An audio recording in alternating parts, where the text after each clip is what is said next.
Assalamualaikum warahmatullahi wabarakatuh. Alhamdulillah, alhamdulillahi hamdan katsiran tayyiban mubarakan fi kama yuhibbu rabbuna wa yarda. Wa ashhadu an la ilaha illallah wahdahu la syarika lah, wa ashhadu anna Muhammadan abduhu wa rasuluh. Ya ayyuhalladzina amanu taqullaha haqqa tuqatih wa la tamutunna illa wa antum muslimun. Amma ba'du, fa inna asdaqal hadisi kitabullah wa khairal hadi hadi Muhammadin sallallahu alaihi wasallam wa syarral umuri muhdatsatuha wa kullu muhdatsatin bid'ah wa kullu bid'atin dhalalah wa kullu dhalalatin finnar.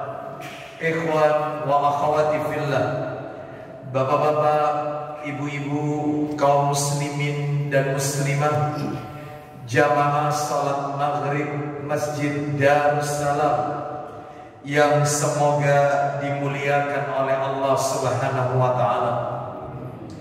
Kepada segenap pengurus yayasan dan takmir Masjid Darussalam yang semoga dirahmati oleh Allah Subhanahu wa ta'ala. Tidak ada kata yang patut kita ucapkan di malam hari ini selain rasa syukur kita kepada Allah Tabaraka wa ta'ala atas segala karunia nikmat yang telah Allah berikan kepada kita. Salah satu di antara sekian banyak kenikmatan-kenikmatan yang Allah berikan kepada kita dan kita rasakan pada malam hari ini adalah diberikannya kita kemudahan oleh Allah untuk melaksanakan perintah Allah Subhanahu wa ta'ala, yaitu salat maghrib yang dilakukan secara berjamaah dan dilanjutkan dengan talabul ilmi serta berakhir dengan melaksanakan perintah Allah pula, yaitu salat isya yang dilakukan secara berjamaah. Semoga rangkaian amal ibadah, kewajiban-kewajiban yang kita lakukan pada malam hari ini menjadi penyebab dikabulkannya semua doa-doa kita.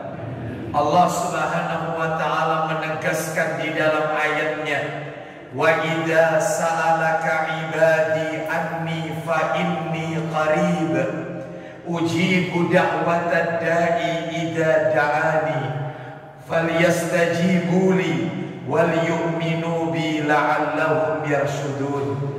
Yaitu di surat Al-Baqarah, tepatnya di ayat yang ke-186, sebagaimana telah kami bacakan ayatnya, di mana Allah berfirman, dan apabila hamba-hambaku bertanya kepada Muhammad tentangku, maka sesungguhnya aku dekat. Aku akan kabulkan permohonan orang yang berdoa apabila dia berdoa kepadaku.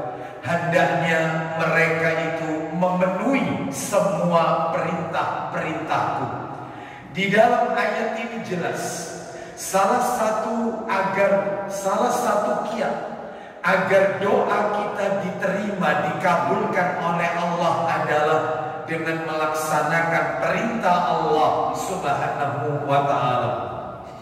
Oleh karena itu Bapak Ibu sekalian, malam hari ini kita melaksanakan 3 perintah Allah sekaligus: salat maghrib, talabul ilmi, dan salat isya yang dilakukan secara berjamaah. Mana dalilnya? thalabul ilmi, menuntut ilmu itu wajib.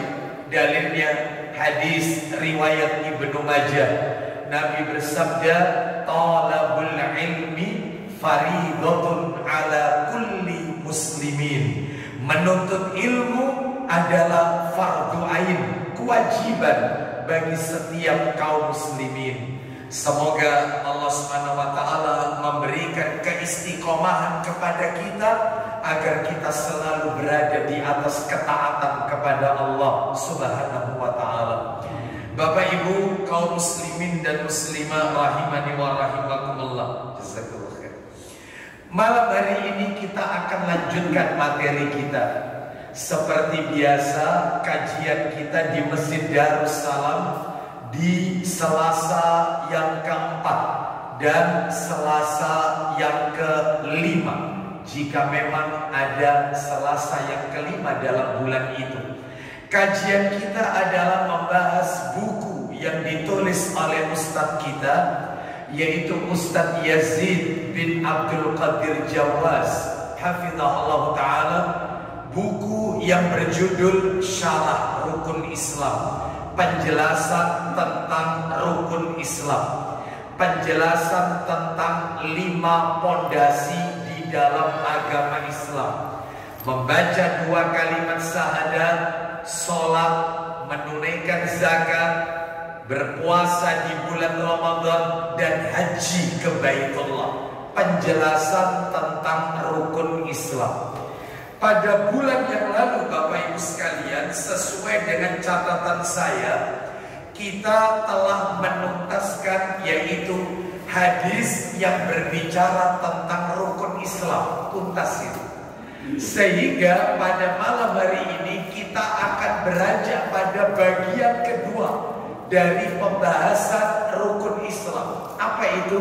Yaitu tentang ahammiyatus syahadatain, tentang pentingnya 2 kalimat syahadat, tentang kedudukan 2 kalimat syahadat di dalam Islam. Kalau bahasa kerennya, urgensivitas 2 kalimat syahadat di dalam Islam. Apa pentingnya 2 kalimat syahadat ini? Jadi malam hari ini Bapak Ibu, karena waktu kita singkat, tidak panjang, hanya menunggu waktu isya masuk saja, maka saya tidak akan menyentuh malam hari ini tentang konsekuensi kalimat la ilaha illallah dan Muhammad Rasulullah. Saya juga tidak akan merinci apa itu makna kalimat la ilaha illallah. Tidak. Yang ingin saya tekankan malam hari ini adalah apa kedudukan, bagaimana kedudukan 2 kalimat syahadat ini, ya. Apa perlunya orang itu membaca 2 kalimat syahadat? Sampai-sampai mereka yang ingin masuk Islam saja, sebelum mereka sholat, sebelum mereka menunaikan zakat, berpuasa di bulan Ramadan, haji ke Baitullah, syaratnya harus baca 2 kalimat syahadat. Apa istimewanya 2 kalimat ini? Yaitu yang ingin kami sampaikan pada malam hari ini. Kedudukan 2 kalimat syahadat. Bapak Ibu kaum muslimin dan muslimah rahimani wa rahimakumullah. 2 kalimat syahadat, asyhadu an la ilaha illallah wa asyhadu anna Muhammadar Rasulullah, adalah kalimat yang sangat penting di dalam Islam. Bahkan kalau kita mau berhitung, minimal 9 kali dalam sehari kita baca 2 kalimat syahadat. Minimal itu 9 kali. Contoh, ketika kita mengerjakan sholat 5 waktu, subuh, zuhur, asar, maghrib, isya, ketika sholat subuh membaca 2 kalimat syahadat 1 kali. Ketika tahiyat, asyhadu an la ilaha illallah wa asyhadu anna Muhammadan abduhu wa rasuluh. Setelah at-tahiyatul mubarakatuh, setelah assalamu alayka ayyuhan nabiyyu wa rahmatullah, pasti baca syahadat. Asyhadu an la, sekali subuh. Zuhur 2 kali. rokaat kedua dan rokaat keempat. Berarti totalnya sudah 3. Asar 2 kali, sama seperti zuhur, totalnya 5.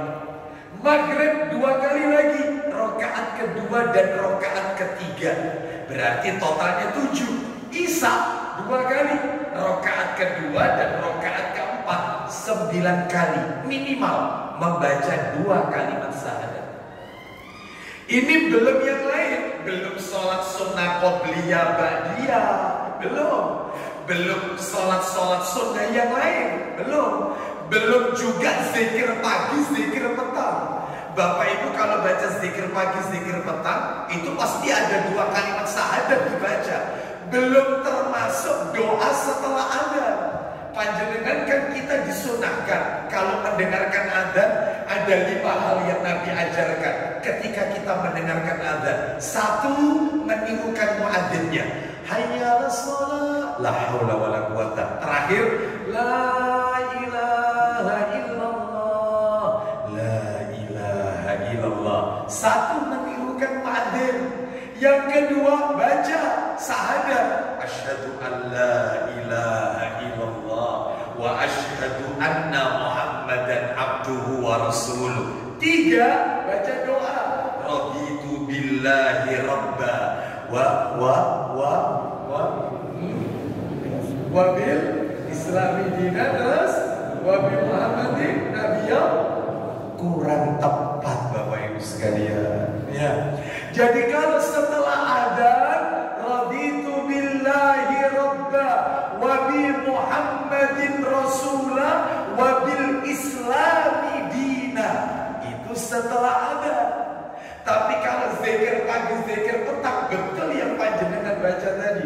Raditu billahi rabba ya wa bil islami dina wa bi Muhammadin sallallahu alaihi wasallam nabiyya wa rasulah. Nah, jadi kalau setelah adzan itu redaksinya dibalik. Kita lanjutkan.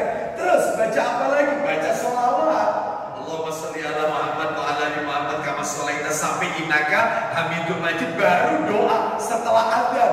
Allahumma rabb hadhihi da'wati tammah wassalatil qa'imah ati Muhammadan wasilata wal fadilah wa ba'athu maqama mahmuda alladhi wa'adta. Selesai, kurang 1 lagi, berarti 6. Apa itu? Memperbanyak doa antara adzan dan iqamah, sekalipun bahasa Indonesia boleh. Jadi intinya membaca kembali ke materi kita.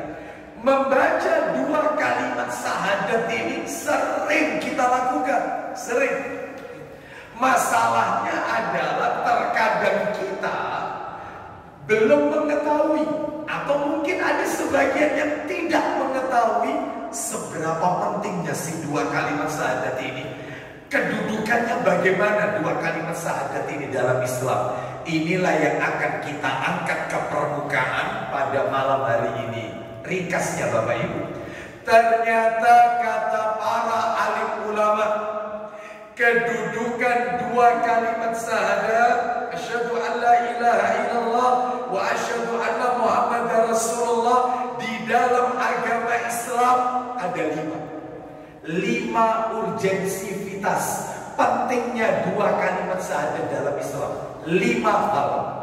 Apa saja itu? 1, saya bacakan teks Arabnya dulu. Kalau Bapak Ibu sekalian sudah terbiasa ngajinya pakai yang kayak begini, enak ini. Ya, kayak begini. Ya, ini. Ya, ini kan ada 5 ini. Ada 5. 1, 2, 3, 4, 5. Ya, ahamiyatu syahadatain ada 5. Lalu dikembangkan terus begini. Nah, kita bahas saja ya. Saya bacakan plus nanti kita terjemahkan saja. Bapak Ibu sekalian rahimani wa rahimakumullah. Ada 5 kedudukan yaitu syahadat di dalam Islam. Yang pertama adalah madkhalun ilal Islam. Apa itu? Pintu gerbang masuknya seseorang ke dalam Islam. Kalau mau masuk Islam, jangan sholat dulu. Kalau pengen masuk Islam, jangan zakat dulu. Apa berarti?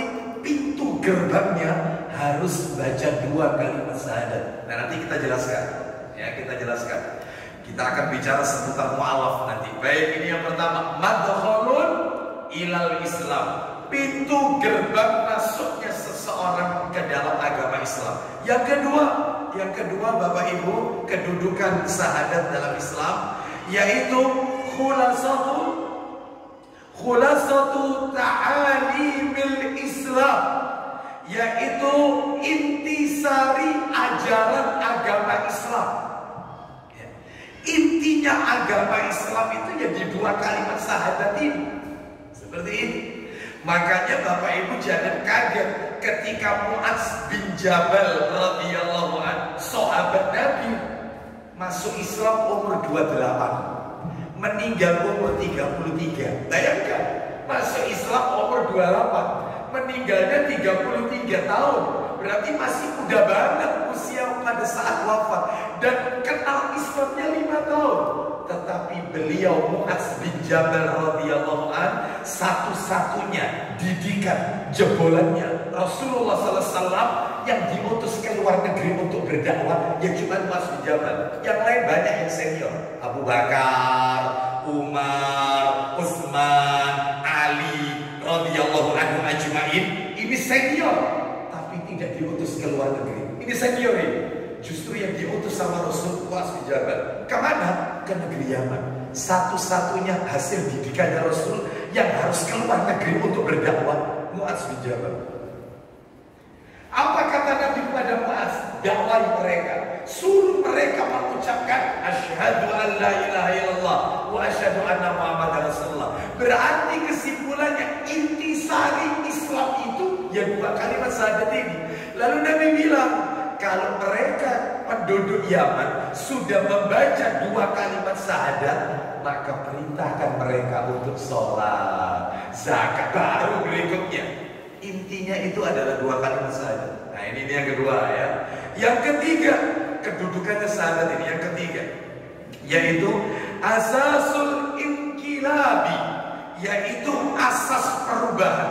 Asas perubahan. Bapak Ibu sekalian rahimani wa rahimakumullah, kalau kita mau lihat sejarah, ini ringkas saja dulu ya sebelum penjelasan satu persatunya ini. Kalau kita mau lihat sejarah bagaimana para sahabat, ada seorang sahabat yang di masa hidupnya dia tidak menginginkan dalam hidupnya kecuali pengen membunuh Nabi SAW. Sebelum masuk Islam ini, belum masuk Islam, tidak ada cita-citanya kecuali Muhammad mati di tangannya. Begitu Islam, hidayah itu masuk, tercelup dalam hatinya, maka dia menjadi orang yang dermawan, orang yang lemah lembut. Masya Allah. Bapak Ibu sekalian lihat Umar bin Khattab radhiyallahu anhu. Umar bin Khattab, bayangkan, orang yang paling keras. Bayangkan, sampai-sampai Umar bin Khattab, yaitu ketika masuk Islam itu Nabi berdoa kepada Allah. Masuk Islamnya Umar bin Khattab radhiyallahu anhu itu berdoa kepada Allah SWT. Allahumma a'izzal Islam bi Umar bin Khattab. Ya Allah, muliakan Islam ini, muliakan Islam ini dengan masuknya Umar bin Khattab ke dalam Islam. Muliakan Islam ini, ya Allah. Kenapa? Karena di kota Mekah waktu itu ada dua orang namanya Umar yang sama-sama bawa pengaruh. Siapa Umar ini? Yang pertama Umar bin Al-Khattab, yang kedua Umar bin Hisham. Siapa Umar bin Hisham? Ya Abu Jahal ini. Abu Jahal ini nama aslinya Umar bin Hisham. Makanya begitu Umar bin Khattab ini masuk Islam, senangnya Nabi, ya Allah, muliakan agama Islam ini ya Allah dengan masuknya Umar bin Khattab. Muliakan ya Allah, karena bawa pengaruh keras. Ya, begitu masuk Islam, pengaruhnya besar di dalam Islam. Makanya asas perubahan, yang dulunya perangainya kasar, arogan, begitu masuk Islam ternyata jadi lemah lembut. Lah kok kita kebalik, yang sudah belajar sunnah, sudah jenggotan, kok tambah kelihatannya horor. Ketemu sama saudaranya, Pak, assalamualaikum. Waalaikumsalam. Cengkerong gitu. Tambah gawe jenggotnya kok tambah kaku, tambah kasar, ya. Nggak boleh, mestinya lembut, karena dia semakin kenal agama ini, semakin tahu isi inti daripada agama ini. Nah, ya. Nggak mau kumpul sama orang, ya. Mau kumpulannya itu kalau kelompoknya saja, nggak boleh seperti ini. Ya. Oleh karena itu Bapak Ibu sekalian, asas perubahan, asasul inqilab. Terus kemudian berikutnya yang keempat ya, yang keempat kan ada 5 Bapak Ibu. Yang keempat, kedudukan dua kalimat syahadat ini adalah haqiqatu da'wati Rasul. Apa itu? Intisari hakikat dakwanya Rasul. Pak, Bu, semua nabi dan rasul diutus oleh Allah di muka bumi ini, dakwanya cuma satu. Apa dakwah mereka? La ilaha illallah. Ajarannya tauhid. Tauhid. Tidak ada saya temukan di dalam kitab-kitab sirah, kitab-kitab sejarah dakwanya para nabi dan para rasul melalui politik. Nggak ada. Ya. Jadi kalian kalau ingin menguasai suatu negara, maka kalian harus ikut politik. Ya. Kalau ikut politik, maka kalian harus masuk partai. Kalau sudah masuk partai, maka kalian akan mengembangkan. Dan disitulah Islam akan jaya. Maaf, di zaman Nabi sudah ada model kayak begini. Apakah Nabi pada waktu itu ikut pada pemerintahnya yang dipimpin oleh Abu Jahal? Masuk yaitu arena politiknya Abu Lahab? Enggak, Nabi tetap la ilaha illallah. Jadi dakwanya bukan politik, dakwanya bukan manajemen kolbu, bukan. Dakwanya Rasul tauhid, dakwanya adalah akidah la ilaha illallah. Itu Bapak Ibu sekalian rahimani wa rahimakumullah. Jadi ini makanya Bapak Ibu sekalian, orang itu kalau mentauhidkan Allah, orang itu kalau mentauhidkan Allah, maka dia akan ditolong oleh Allah Subhanahu wa taala. Saya pernah ditanya oleh seseorang. Mohon maaf, saya pernah ditanya oleh seseorang, Ustadz, kenapa ya di zaman Nabi dan para sahabat dulu, di zaman Nabi dan para sahabat itu orang-orang kafir itu mereka takut dengan orang-orang Islam, takut. Bahkan di zaman Nabi itu Islam itu jaya. Di zaman sahabat Islam itu tegak. Syariat Islam tegak. Islam itu menang, jaya. Kenapa justru sekarang kok sebaliknya? Kenapa? Al-Quran diolok-olok, ya.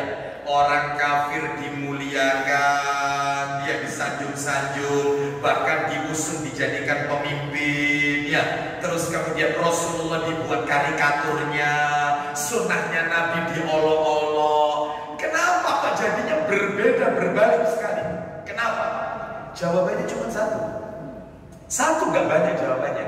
Karena dulu di zaman Nabi dan para sahabat, mereka mentauhidkan Allah Subhanahu wa taala. Sedangkan di zaman kita ini, kaum musliminnya sebaliknya, mereka bergelimang dengan kesirikan.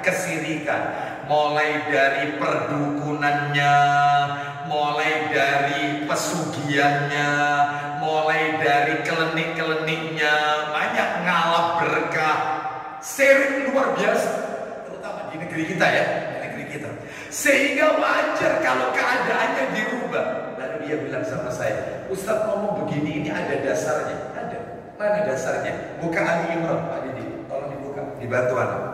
Surat nomor 3 Ali Imran, ayatnya 151. Ali Imran 151. Allah berfirman, "Sanulqi fi qulubil ladina kafarur ru'ba bima asyraku billahi ma lam yunazzil bihi sultana wa ma'wahumun nar wa bi'sa maswal zalimin." Ali Imran 151. Baca. Akan kami masukkan ke dalam hati orang-orang kafir rasa takut. Terus disebabkan mereka mempersekutukan Allah dengan sesuatu yang Allah sendiri tidak menurunkan keterangan tentang itu. Loh, lihat, Allah Subhanahu wa taala mengatakan, akan kami masukkan rasa takut ke dalam orang-orang kafir. Orang-orang kafir takut. Kenapa? Karena mereka menyekutukan Allah dengan sesuatu yang Allah tidak menurunkan keterangan tentang itu. Terus, dan tempat kembali mereka ialah neraka. Dan itulah seburuk-buruk tempat tinggal orang-orang zalim. Sekarang kebalik, kaum muslimin yang justru melakukan kesirikan, menyekutukan Allah Subhanahu wa taala, maka Allah tanamkan dalam hati mereka ketakutan dengan orang kafir, ya. Bapak Ibu sekalian rahimani wa rahimakumullah, kaum muslimin dibantai, kaum muslimin dihinakan dan seterusnya. Ya karena apa? Karena kesirikan. Coba kalau mentauhidkan Allah. Coba Pak Didi, surat nomor 24 An-Nur, surat nomor 24 An-Nur, An-Nur surat 24 ayatnya 55. Allah berfirman, wa'adallahu alladhina amanu minkum wa 'amilus salihati la yastakhlifannahum fil ardi kama istakhlafa alladhina min qablihim. Silakan ila akhir ayat, baca. Dan Allah telah berjanji kepada orang-orang yang beriman di antara kamu, yaitu dan mengerjakan amal-amal yang solih, apa itu janji Allah? Bahwa Dia sungguh-sungguh akan menjadikan mereka berkuasa di muka bumi. Allah akan jadikan mereka berkuasa di muka bumi. Satu, lanjut. Sebagaimana Dia telah menjadikan orang-orang sebelum mereka berkuasa. Lanjut yang nomor 2. Dan sungguh Dia akan meneguhkan bagi mereka agama yang telah diridhoinya untuk mereka. Nah, Allah akan teguhkan Islam ini, agama yang diridhoi ini. Terus lanjut. Dan Dia benar-benar akan menukar keadaan mereka sesudah mereka dalam ketakutan menjadi aman sentausa. Allah akan menukar keadaan mereka yang dulunya ketakutan. Negeri itu diberikan oleh Allah, yaitu aman sentosa, gemah ripah, toto tentrem.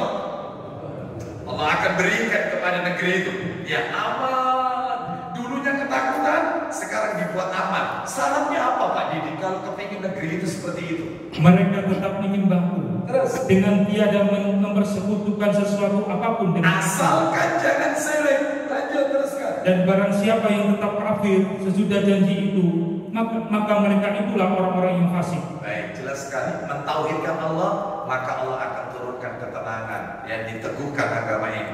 Yang kelima, Bapak Ibu sekalian, rahimani wa rahimakumullah.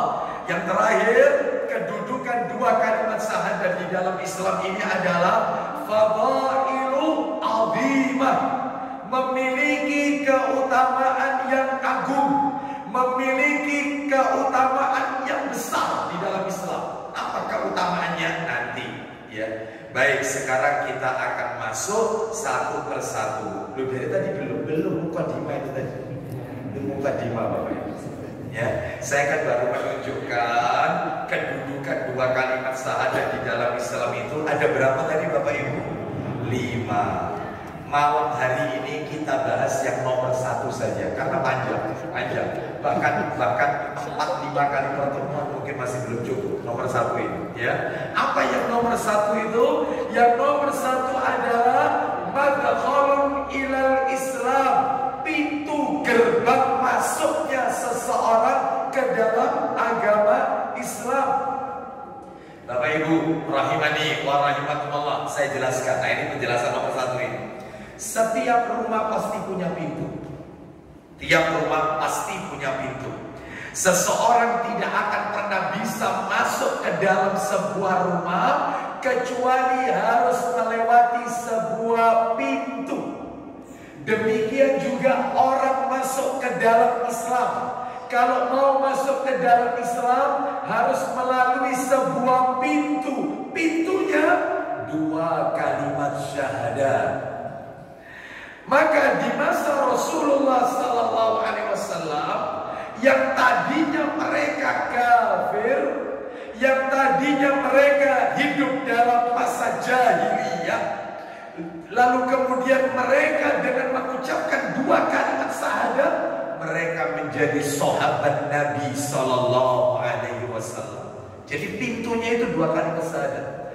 Begitu juga mereka yang dulunya Islam, Islam, terus murtad keluar dari Islam, lalu kepingin pindah agama lagi ke dalam Islam, harus melalui pintu yang namanya 2 kalimat syahadat. Mana dalilnya? Buka Sahih Muslim. Nomornya nomor 16. Sahih Muslim nomornya nomor 16. Ini yang tadi kami singgung dari Mu'adz bin Jabal radhiyallahu an. Nomor 16. Ya, nomor 16. Kita lihat dari Mu'adz bin Jabal radhiyallahu an. Ya, silakan. Dari Mu'adz radhiyallahu an katanya, Rasulullah SAW mengutus ke negeri Yaman. Ya. Sabda beliau, engkau akan mendatangi suatu kaum ahli kitab. Nah, kalian Nabi mengutus Mu'adz ke negeri Yaman. Kau akan ketemu dengan kaum yaitu ahli kitab, Yahudi dan Nasrani. Lanjut. Ajaklah mereka mengakui syahadat. Terus. Bahwa tidak ada Rob selain Allah. Tidak ada ilah selain Allah. Terus. Dan bahwa aku Rasulullah. Nah, aku adalah utusan Allah. Ajak mereka membaca 2 kalimat syahadat. Kalau mereka sudah baca itu, Pak Didi, jika mereka telah mengakui yang demikian, maka ajarkanlah kepada mereka bahwa Allah mewajibkan mereka sholat 5 kali sehari semalam. Nah, baru berikutnya kalau sudah mengucapkan 2 kalimat syahadat, sholat, baru zakat, baru puasa, dan seterusnya. Intinya ini.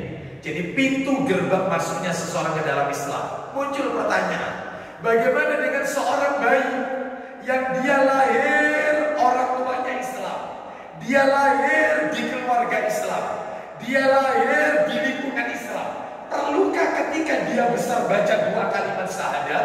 Maka jawabannya tidak perlu. Tidak perlu. Kenapa? Karena jawabannya ada 2. Ada 2 jawabannya. Jawaban yang pertama adalah ketika dia masih berada dalam rahim, usia kandungan 4 bulan 10 hari, kurang lebih 120 hari lah, 4 bulan kurang lebih ya, 120 hari bayi dalam kandungan seorang ibu. Maka ketika Allah tiupkan roh, maka bayi itu telah bersyahadat kepada Allah Subhanahu wa taala. Dia mengakui Allah adalah satu-satunya ilah yang berhak untuk diibadahi. Hanya saja ketika dia lahir, bapak ibunya lah yang menjadikan anak ini jadi Nasrani, jadi Yahudi, jadi Majusi, jadi macam-macam. Intinya bayi itu sudah fitrah mentauhidkan Allah. Bayi lahir gak perlu ketika bisa baca syahadat lagi. Wong dia mulai dari kandungan sudah bersyahadat sebenarnya. Mana dalilnya? Buka surat 7 Al-A'raf. Dibuka surat 7 Al-A'raf, ayatnya yaitu ayat surat Al-A'raf ya, surat 7. Ayatnya ayat 172. Ayatnya 172. Allah berfirman, "Wa idza akhadha rabbuka min bani Adama min duhurihim dzurriyyatahum wa ashhadahum ala anfusihim alastu bi rabbikum qalu bala syahidna." Nah, itu intinya. Silakan baca. Dan ingatlah ketika Rabbmu mengeluarkan keturunan anak-anak Adam dari sulbi mereka, tulang belakang mereka. Terus. Dan Allah mengambil kesaksian terhadap jiwa mereka. Nah, Allah ambil kesaksian kepada jabang bayi. Silakan. Seraya berfirman, apa kata Allah kepada seluruh jabang bayi? Silakan. Bukankah aku ini Rabbmu? Bukankah aku ini Tuhanmu, Rabbmu? Apa kata mereka? Sang jabang bayi ketika dalam perut ibunya. Silakan. Mereka menjawab, betul, Engkau Tuhan kami. Mereka sudah mentauhidkan Allah. Terus kenapa kok besarnya itu jadi Nasrani, jadi Hindu, jadi Buddha? Orang tuanya yang menjadikan mereka. Berarti kalau gitu bayi lahir, fitrahnya sudah mentauhidkan Allah. Iya, sudah mentauhidkan Allah.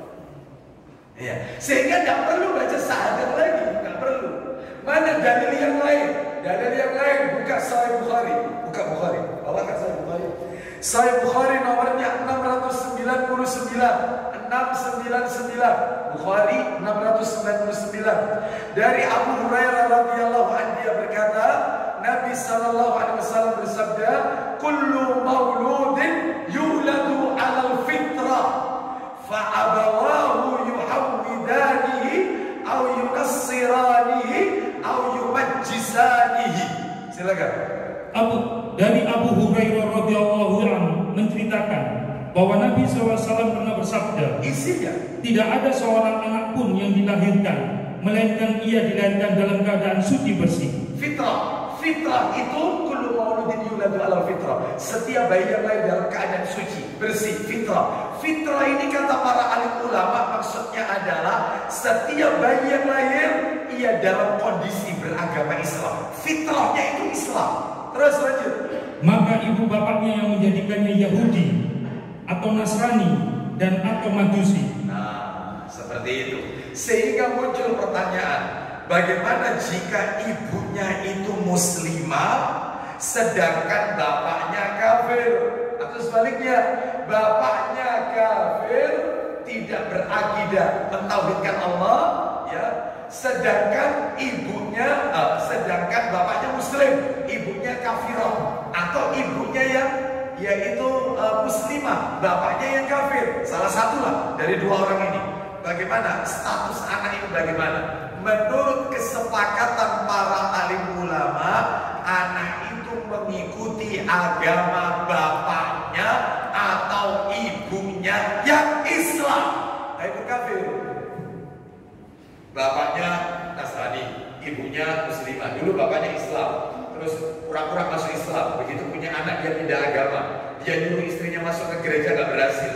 Terus statusnya wanita ini ketika melahirkan, istrinya hamil. Ketika anak ini lahir, ikut siapa? Ikut ibunya. Fitrahnya itu Islam, anak itu lahir. Gak bisa ditarik ke bapaknya, gak bisa. Atau sebaliknya, bapaknya Islam atau ibunya yang melahirkan, maka anak ini ikut bapaknya. Fitrahnya Islam. Fitrahnya Islam. Nah, begitu dia besar, bapak ibunya yang mengarahkan mau kemana anak ini, maka orang tuanya bertanggung jawab akan hal ini. Bapak ibu kaum muslimin dan muslimah rahimani wa rahimakumullah, maka pada malam hari ini dari materi yang pertama ini, pintu gerbang masuk Islam ini, dua kalimat syahadat. Ini kan kedudukan yang pertama ya. Kedudukan pertama, saya akan kembangkan materinya yaitu seputar mu'alaf, supaya kita tahu bagaimana seputar mu'alaf. Itu total Bapak Ibu sekalian, totalnya ada 23 hal seputar mu'alaf. Seputar mu'alaf. Kira-kira kalau bapaknya kafir, anaknya Islam, anaknya dapat warisan apa tidak? Terus nanti anak ini kalau nikah, yang nikahkan siapa? Apa boleh jadi wali nikah orang kafir? Jadi seputar mu'alaf, seputar mu'alaf. Bagaimana kalau masuk Islamnya itu dia gak baca, gak bisa bahasa Arab. Dia cuma bisanya, saya bersaksi tidak ada Tuhan selain Allah. Apakah masuk Islam? Ya ini yang kita bahas. Jadi seputar mu'alaf. Seputar mu'alaf. Ada 23 hal. Ya. Kira-kira selesai jam berapa ya? Subuh ya. Bapak Ibu sekalian, ya makanya tadi sesuai yang saya katakan panjang. Yang nomor satu ini panjang materinya. Baik, tapi nggak apa-apa. Ibarat orang naik tangga satu persatu, sistematis saja, pelan-pelan. Yang penting paham. Jadi urut kita urut supaya nggak melebar kemana-mana. Jadi beberapa permasalahan fikih seputar mu'alaf. Fikih seputar mu'alaf. Nomor satu, saya persingkat aja, saya persingkat. Kalau yang nomor satu ini nanti tuntas, selesai entah hari ini atau pekan depan. Kalau nggak salah pekan depan itu ada Selasa Kelima ya. Iya betul ya. Nah kalau memang tuntas, saya akan kirimkan materi ini melalui bentuk PDF, ya, melalui bentuk PDF yang lengkap dengan dalil-dalilnya. Baik, nomor satu seputar fikih mu'alaf, hukum fikih seputar mu'alaf maksud saya. Yang pertama, mengucapkan syahadat ya dengan tidak menggunakan bahasa Arab menurut kesepakatan para alim ulama adalah sah. Dia masuk Islam nggak bisa bahasa Arab, dituntut asyhadu nggak bisa, dia nggak bisa bahasa Arab, nggak bisa baca Quran, ya seperti itu. Maka yang seperti jangan dipaksa. Anda bisa bahasa Indonesia dengan menggunakan bahasa Indonesia ya. Baik, tirukan saya. Tidak ada ilah yang berhak diibadahi dengan benar, yang berhak diibadahi dengan benar kecuali Allah. Ya, kecuali Allah. Maka masuk Islam. Masuk Islam. Ustaz nggak pakai Muhammad dan Rasulullah, nggak pakai, sah. Masuk Islam. Kesepakatan para alim ulama. Jangan memaksa mereka untuk membaca dengan bahasa Arab kalau tidak mampu. Sebab ada orang itu yang memaksa. Ayo tirukan saya Pak ya. Asyhadu an la ilaha illallah. asyhadu alla ilaha illallah. Illallah, illallah. Ya, sudah sampai kena illallah. Betul. Ayo sekarang berikutnya. Wa asyhadu anna Muhammadar Rasulullah. Wa asyhadu anna Muhammad. Bukan hamba, hak. Hak. Waduh, akhirnya kamu lebih Islam ya. Iya. Apa katanya orang ini? Jangan lebih Islam ini. Kudu hak, bukan hak.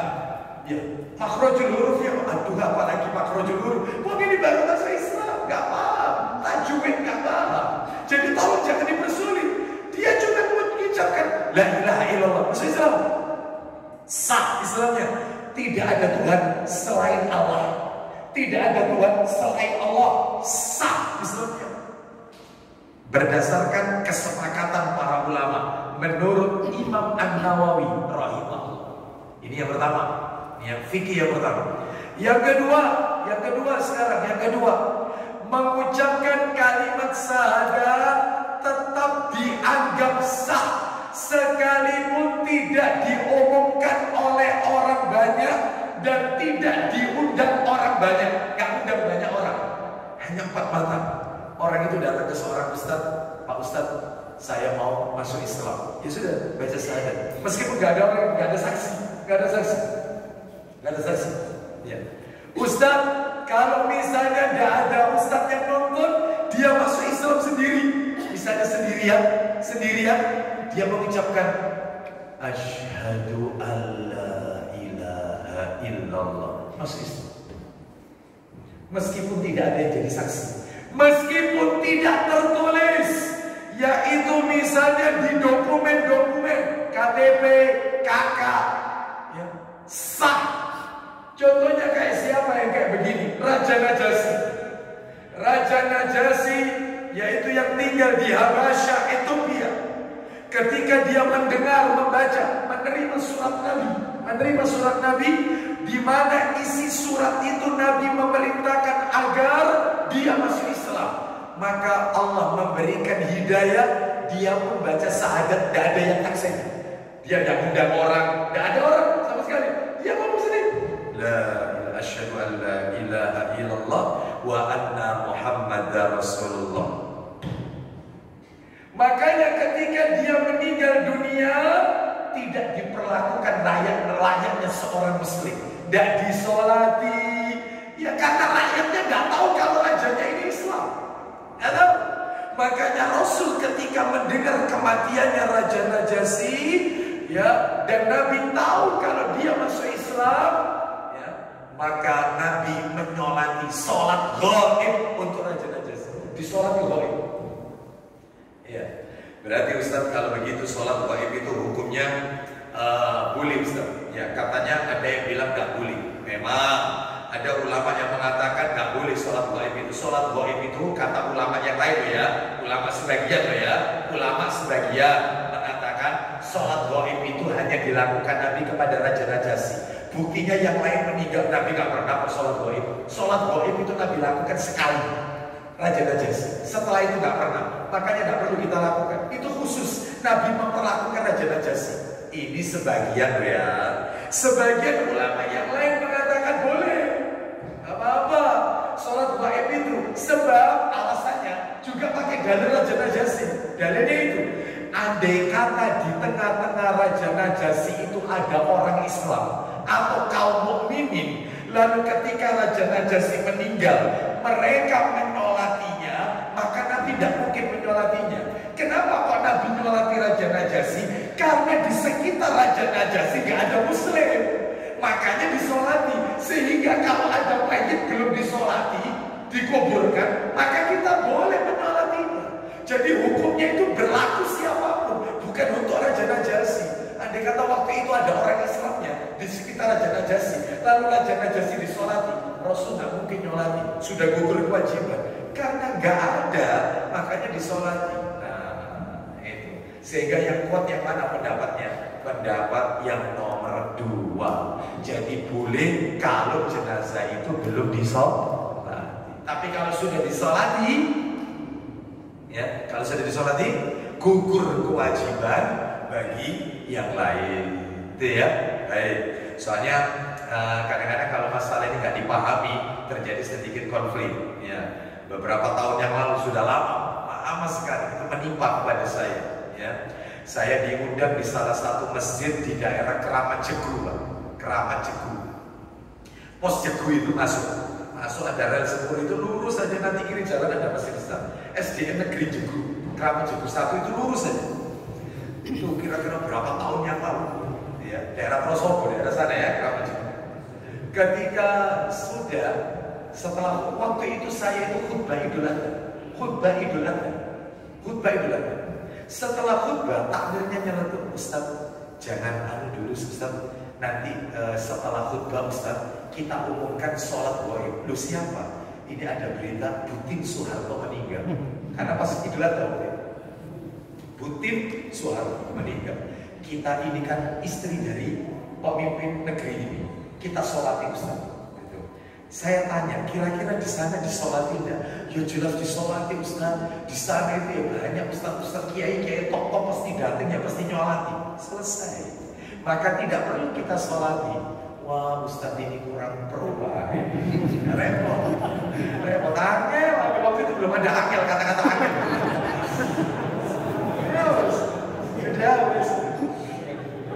Belum ada waktu itu. Berapa tahun yang lalu itu Pak. Ya. Baik, kita lanjutkan.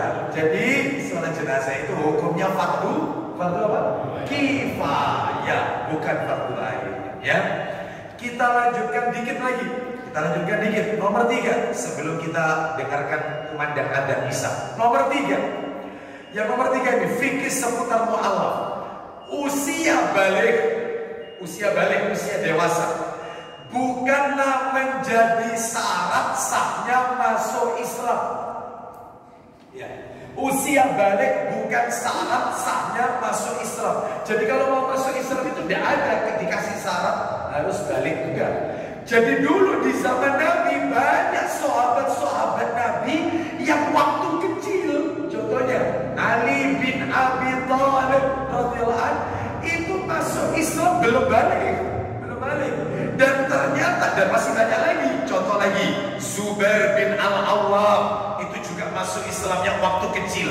Dan ternyata tidak kita ketemukan hadis setelah mereka dewasa Nabi menyuruh mereka ulangi syahadat. Ada. Jadi ketika mereka kecil mereka mengucapkan 2 kalimat syahadat. Masuk Islam soalnya kecil, belum balik. Begitu besar Nabi gak nyuruh mereka ulangi lagi syahadat. Berarti usia balik bukan menjadi syarat sahnya Islam seseorang. Ya, adapun tadi yang nomor 2 Pak, meskipun tidak tercatat KTP, tidak ada di dokumen-dokumen KSK atau yang lainnya, maka tetap orang yang masuk Islam ini Pak, tetap mu'alaf ini harus lapor kepada ulil amri setempat, RT, RW, saya masuk Islam. Harus lapor, minimal itu harus lapor. Ya, sekalipun ketika masuk Islam tidak undang orang, ya, nggak ada orang yang diundang, ya, maka tapi dia tetap lapor. Wallahu a'lam bishawab. Kita tutup dulu sampai nomor 3. Kita dengarkan kumandang adzan. Setelah itu kita lanjutkan sedikit. Ya, baik, kita akhiri dulu. Wassallallahu ala nabiyyina wa ala alihi washabihi wasallam. Silakan dikumandangkan adzan.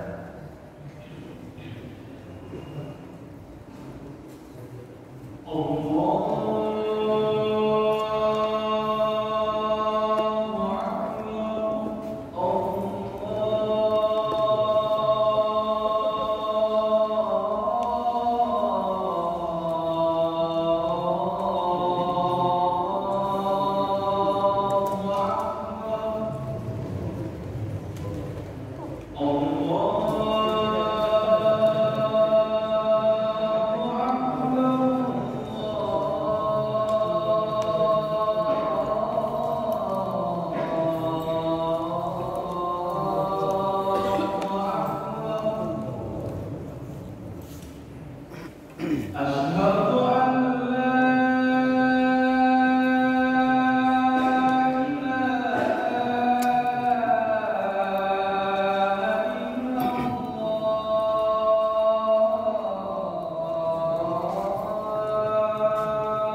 Alhamdulillah, alhamdulillahi alladzi alhamdulillahi rabbil alamin, wassalatu wassalamu ala rasulillah, amma ba'd.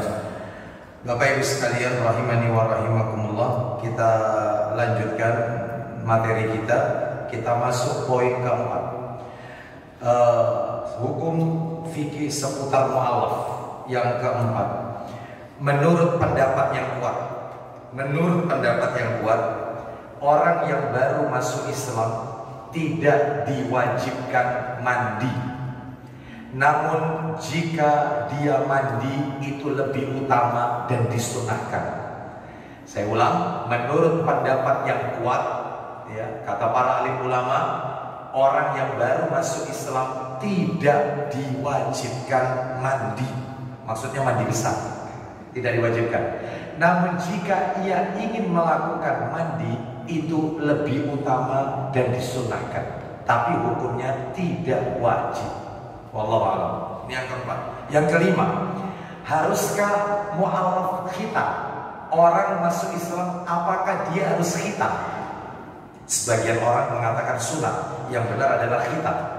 Apakah orang masuk Islam harus khitan? Maka jawabannya adalah khitan, Bapak Ibu sekalian, merupakan syiar agama Islam yang wajib bagi laki-laki dan sunnah bagi wanita meskipun sudah dewasa. Jadi khitan itu syariatnya adalah syiar Islam, wajib bagi laki-laki dan sunnah bagi wanita. Mana dalilnya kalau khitan itu disyariatkan? Kita kasih dulu ini, nanti kemudian kita nyambung ke mu'alaf. Mu'alaf perlu nggak khitan? Kita tunjukkan dulu dalil orang Islam harus khitan. Ya, syariat Islam ini wajib bagi laki-laki. Silakan dibuka hadis riwayat Bukhari dalam Sahih Bukhari, nomornya 1066. 1474 dari Abu Hurairah radhiyallahu anhu, dia berkata, silakan, Nabi sallallahu alaihi wasallam bersabda, ikhtana Ibrahim an-Nabi alaihi salatu wassalam wa huwa ibnu samanina sanatan bil qadumi. Silakan. Dari Abu Hurairah radhiyallahu anhu katanya, bil qadumi. Silakan baca. Rasulullah SAW bersabda, iya, Nabi Ibrahim alaihissalam berkhitan dengan kapak dan beliau dalam usia 80 tahun. Nabi Ibrahim itu khitan, usianya berapa? 80 tahun. Khitannya pakai apa tadi? Kapak. Gak usah dibayangin, gak usah dibayangin. Pakai kapak, ya. Atau ya alat yang waktu itu digunakan. Mungkin gak seperti kita ya. Kita di sini ada dokter, ada macam-macam lah ya. Waktu itu ya sudah alat yang ada pada waktu itu, ya. Maka di sini disebut bil qadumi, ini maksudnya adalah kapak atau sejenis seperti kapak. Wallahu a'lam bishawab. Baik. Adapun kalau wanita, apakah juga disyariatkan? Sebelum masuk ke wanita, Bu, mohon maaf. Nabi Ibrahim khitan. Beliau punya putra. Yang pertama Ismail alaihissalam, yang kedua Ishak alaihissalam. Ketika Nabi sallallahu alaihi wasallam yaitu mengkhitankan Ismail alaihissalam pada waktu itu berusia sudah balik. Jadi Ismail itu dikhitan balik, sudah balik, itu baru dikhitan. Sedangkan kalau Ishak itu dikhitan saat lahir bayi, itu dikhitan. Maka kata Ibnu Taimiyah rahimahullah, maka berlakulah bagi umat-umat setelahnya mengikuti ajaran jejak Ibrahim alaihissalam. Maksudnya gimana Ustaz? Contoh Nabi kita, Nabi Muhammad sallallahu alaihi wasallam, itu kalau ditarik ke atas keturunannya Muhammad bin Abdullah bin Abdul Muttalib bin ketemu Ismail. Maka berlakulah untuk Nabi Muhammad dan umatnya mengikuti jejak yang ada di atasnya. Berarti untuk umat Muhammad kalau mau khitan anaknya itu kapan? Boleh balik, boleh ikuti Ismail. Adapun berikutnya yaitu Ishak. Ya, Ishak turun ke bawah banyak nabi-nabi dari kalangan Bani Israel. Musa, Isa, ini semua kalau ditarik ke atas ketemunya nggak ke Ismail, Ishak. Maka berlakulah sebenarnya untuk mereka Yahudi dan Nasrani itu lahir harus kita mestinya. Melo sopo mestinya harus ikut itu ajarannya itu. Larinya ke sana Ishak. Itu Nabi Ibrahim menghitankan Ishak lahir di kita. Nah itu syariatnya. Baik, sudah ya. Sekarang lari ke perempuan. Lalu terus untuk wanita disyariatkan enggak? Yaitu khitan. Wanita disyariatkan khitan. Wanita disyariatkan khitan. Mana dalilnya? Di antara dalilnya riwayat Ibnu Majah. Sayang kitabnya nggak ada di sini. Dan Abu Dawud juga. Begini, saya bacakan aja. Saya bacakan. Abu Dawud ada, cuma tidak langsung kena poinnya. Ya, saya bacakan riwayat Ibnu Majah. Ini disahihkan oleh Syekh Albani rahimahullah dari Ummul Mukminin Aisyah radhiyallahu anha. Beliau mengatakan bahwasanya Aisyah radhiyallahu anha berkata, "Idza jawazal khitanul khitana wajaba al-ghusl." Yang artinya apabila bertemu dua khitan. Apabila bertemu dua khitan, tolong ya, karena di sini ada anak kecil, bapak-bapak, ibu-ibu, tahulah maksud saya ini arahnya kemana. Apabila ketemu dua khitan, maka wajib mandi besar. Berarti Nabi Aisyah mengatakan apabila ketemu dua khitan, laki-laki khitan, wanita juga khitan. Kalau ketemu, ya, maka wajib mandi besar. Ya. Bahkan disebutkan dalam riwayat lain, sekalipun yaitu tidak mengeluarkan mani. Ya. Sekalipun tidak keluar mani, maka kalau ketemu wajib mandi besar. Berarti wanita juga khitan. Hukumnya tidak wajib, tetapi hukumnya sunnah. Mana dalilnya? Disebutkan yaitu di dalam kitab Fiqh Sunnah. Fiqh Sunnah oleh Syekh Said Sabiq rahimahullah. Beliau mengatakan, adapun wanita, maaf, maka dipotong bagian atas farjinya, bagian atas kemaluannya. Bahkan dikatakan di dalam hadis yang disahihkan oleh Syekh Albani rahimahullah dari Ummu Atiyah Al-Ansari radhiyallahu anha, beliau berkata, seorang wanita khitan di Madinah, ada wanita khitan di kota Madinah. Nabi SAW bersabda kepada wanita itu, apa kata Nabi? La tanhiki fa inna dzalika ahdha lil mar'ah. Artinya, janganlah engkau berlebihan dalam memotongnya, karena itu lebih bermanfaat bagi wanita dan lebih disukai oleh suaminya. Jadi wanita tetap khitan. Baik. Tapi namanya bukan khitan untuk wanita, katanya ulama. Khifah. Kalau laki-laki khitan, kalau wanita khifah. Wallahu a'lam bishawab. Hukumnya sunnah wanita, kalau laki-laki wajib. Pertanyaannya, kalau mu'alaf.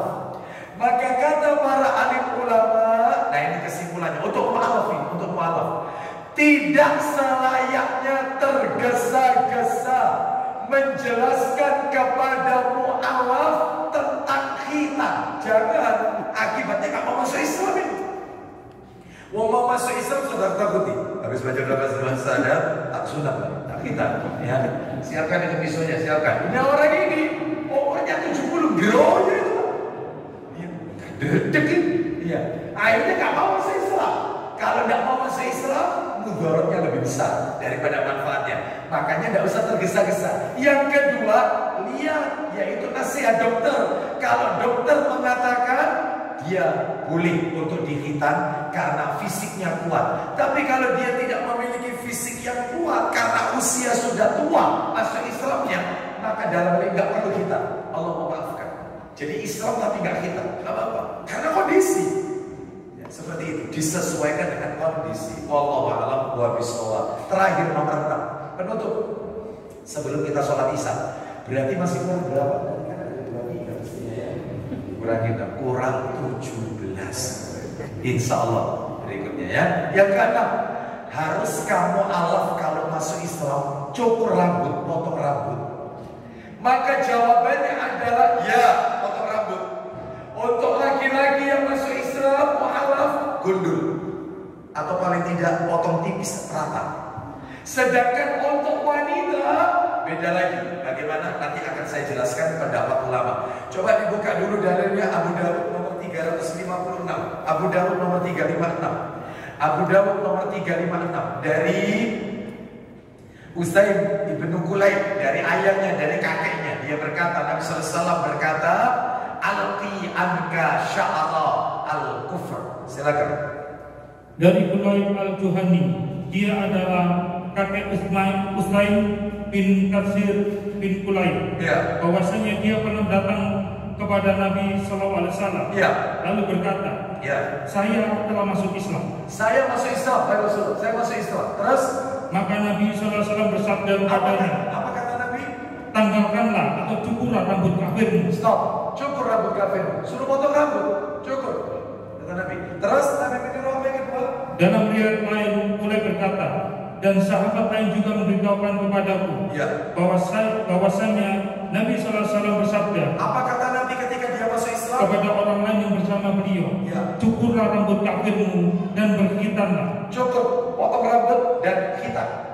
Oh. Tapi lihat katanya para ulama, kondisi setiap orang beda-beda. Maka terkait mencukur rambut ini, kata para alim ulama, kalau laki-laki ya dipotong, yaitu cukur rata, bersih, ya gundul atau ditipiskan. Kalau untuk wanita yang masuk Islam, maka dia dipotong seperti tahallul ketika haji atau umrah, sepanjang 1 ruas jari. Jadi rambutnya wanita itu dikumpulkan semua ke belakang, kayak dikuncit gitu. Semua dikumpulkan, disisakan 1 ruas jari. Nah itu yang dipotong keseluruhan. Jadi bukan digondol loh ya, bukan loh ya. Bukan, saya nggak bilang digondol loh ya, bukan. Bukan dipotong sehelai dua helai, bukan. Bukan. Tapi dikumpulkan semua seperti dikuncit, disisakan satu ruas jari begini, panjangnya rambut. Nah itu yang dipotong semua. Itu kayak tahalulnya wanita kalau umrah atau haji. Nah, itu ciri kalau dia masuk Islam harus potong begitu. Selama ini kita belum tahu kan? Ya. Maka ini ada hadis Nabi riwayat Abu Dawud. Wallahu a'lam bishawab. Kita tutup sampai nomor 6. Insya Allah kita akan lanjutkan berikutnya pada pertemuan berikutnya tentang bagaimana sholatnya orang masih kafir dulu. Apakah dikodok ataukah tidak? Nah, itu nanti pembahasan kajian berikutnya. Wallahu a'lam. Kita akhiri saja karena materi belum tuntas. Semoga sedikit menjadi tambahan ilmu yang bermanfaat.